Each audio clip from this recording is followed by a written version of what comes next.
Shalom, selamat pagi Bapak Ibu Saudara yang dikasihi Tuhan Yesus Kristus. Senang kita kembali bertemu melalui renungan firman Tuhan yang akan kita baca dan dengarkan bersama hari ini.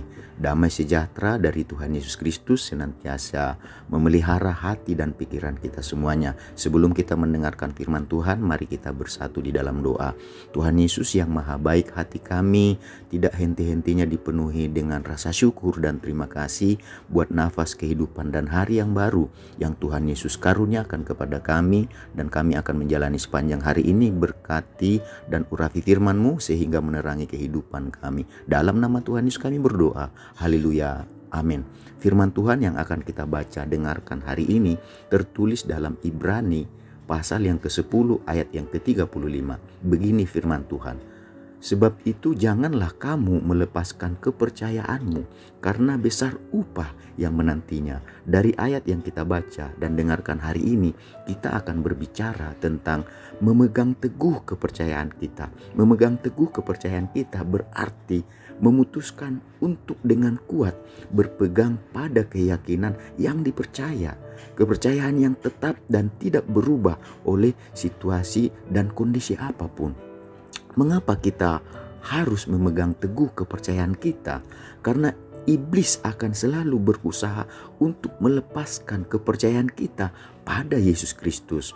Oleh karena itulah melalui ayat yang telah kita baca dan dengarkan hari ini, penulis mengingatkan kita supaya tidak melepaskan kepercayaan pada Yesus Kristus. Iblis sangat mengetahui apa yang menjadi titik lemah dari manusia. Dari titik lemah manusia tersebutlah iblis akan berusaha dengan segala cara membuat supaya manusia mengalami kejatuhan. Titik lemah manusia berhubungan dengan materi dan segala kesenangan daging manusia. Iblis akan menggoda kedagingan lewat uang atau kekayaan, lewat kedudukan atau pangkat, lewat popularitas atau berbagai kebutuhan hidup yang dibutuhkan oleh manusia lainnya. Godaan iblis akan kebutuhan hidup tersebut seringkali membuat banyak orang tidak mampu bertahan, akhirnya menyerah dan melepaskan kepercayaannya. Jadi Bapak Ibu Saudara yang dikasihi Tuhan Yesus Kristus, marilah kita belajar untuk selalu waspada terhadap godaan iblis, karena ada tertulis dalam 1 Petrus 5 ayat 8-9, sadarlah dan berjaga-jagalah, lawanmu si iblis berjalan keliling sama seperti singa yang mengaum-aum dan mencari orang yang dapat ditelannya.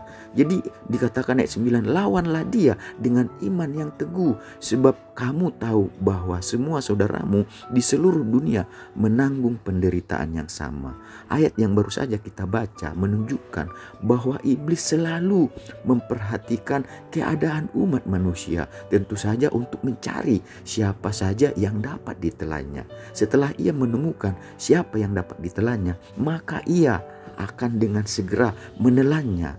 Dengan kata lain, tidak semua orang bisa ditelan oleh iblis. Hanya orang-orang yang bisa ditelannya yang akan ditelannya. Tetapi kalau dia lihat kita tidak bisa ditelan, dia tidak akan menelan kita. Jadi sebagai contoh di Alkitab, kalau kita baca berulang kali iblis mencobai Yesus Kristus di padang gurun, tetapi usaha iblis selalu gagal untuk menjatuhkan Tuhan Yesus melalui berbagai pencobaan yang dilakukan oleh iblis terhadap Tuhan Yesus. Tetapi setelah usaha iblis gagal, apa yang terjadi selanjutnya? Kalau kita baca dalam Lukas pasal 4 ayat 13, sesudah iblis mengakhiri semua pencobaan itu, ia mundur daripadanya dan menunggu waktu yang baik.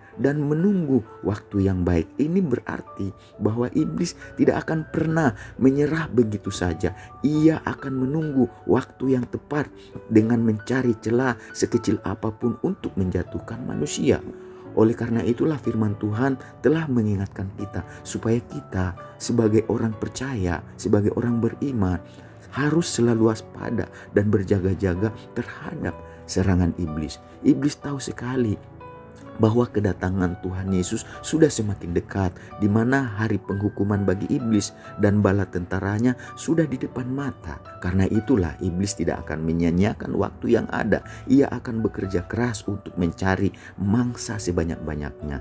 Jika iblis bekerja keras, kita pun sebagai orang Kristen sudah seharusnya tidak boleh lagi untuk bermalas-malasan dalam mengejar perkara-perkara yang rohani. Kita tidak boleh terlena hanya untuk menyenangkan keinginan daging kita semata saja. Tetapi marilah kita belajar juga untuk lebih mengutamakan mengumpulkan harta di surga daripada mengumpulkan harta duniawi. Karena kita tidak bisa pungkiri bahwa ada orang-orang yang mundur dari iman, bahkan rela melepaskan kepercayaannya pada Yesus Kristus karena tergiur oleh berbagai tawaran dunia yang menggiurkan, sehingga matanya menjadi silau dan akhirnya pertahanan imannya pun roboh. Jadi supaya iman kita tidak roboh, Rasul Paulus mengatakan di dalam Filipi 2 ayat 12-13 dikatakan di sana, "Hai saudara-saudaraku yang kekasih, kamu senantiasa taat. Karena itu tetaplah kerjakan keselamatanmu dengan takut dan gentar, bukan saja seperti waktu aku masih hadir, tetapi terlebih pula sekarang waktu aku tidak hadir. Karena Allah lah yang mengerjakan di dalam kamu baik kemauan maupun pekerjaan menurut kerelaannya." Jadi Bapak Ibu Saudara yang dikasihi Tuhan Yesus, marilah kita belajar untuk memegang teguh kepercayaan kita pada Yesus Kristus. Tentu dengan cara senantiasa taat dan tetaplah kerjakan keselamatan kita. Tentu dengan takut dan gentar. Jadi apabila kita melakukannya dengan menerima, ya, dengan tekun melakukannya, ya, maka kita akan menerima dikatakan upah yang besar dari Tuhan. Sebab dikatakan tanpa iman tak seorang pun berkenan kepada Tuhan. Itulah sebabnya Tuhan Yesus mengatakan dalam Markus 13 ayat 13, "Kamu akan dibenci semua orang oleh karena namaku, tetapi orang yang bertahan pada kesudahannya, ia akan selamat." Jadi Bapak Ibu Saudara yang kami kasihi dalam Tuhan Yesus Kristus, marilah kita belajar untuk memegang teguh kepercayaan kita. Karena waktu Yesus datang ke dunia ini, yang kedua kali dia akan lihat adakah iman dalam kehidupan kita. Dan iman kita itulah yang memampukan kita untuk kuat menghadapi segala godaan yang dilakukan, serangan yang dilakukan oleh iblis terhadap kita. Tetapi Tuhan Yesus katakan orang yang bertahan sampai kesudahannya, merekalah yang akan diselamatkan. Mari kita satukan hati kita untuk berdoa. Tuhan Yesus, hati kami mengucap syukur, berterima kasih buat firman-Mu yang mengajar kami supaya kami memegang teguh kepercayaan kami pada Tuhan Yesus. Karena di bawah kolong langit ini Tuhan Yesuslah yang menyelamatkan kami. Oleh sebab itu Tuhan, biarlah Tuhan Yesus Kau pimpin kami, Engkau tuntun langkah hidup kami, supaya hidup kami berjalan di dalam kebenaran firman-Mu Tuhan Yesus. Dan iman kami semakin hari semakin teguh, dan iman kami itulah yang akan membawa kami berjalan dari dunia yang fana menuju kehidupan yang kekal, yaitu surga yang Tuhan Yesus janjikan bagi kami yang percaya dan yang setia dan taat tekun melakukan perintah-Mu. Dalam nama Tuhan Yesus kami berdoa, biarlah sepanjang hari ini segala berkat yang terbaik yang Kau janjikan dalam firman-Mu senantiasa menyertai kami. Dalam nama Tuhan kami berdoa, haleluya, amin. Selamat beraktivitas, Tuhan Yesus memberkati kita semuanya.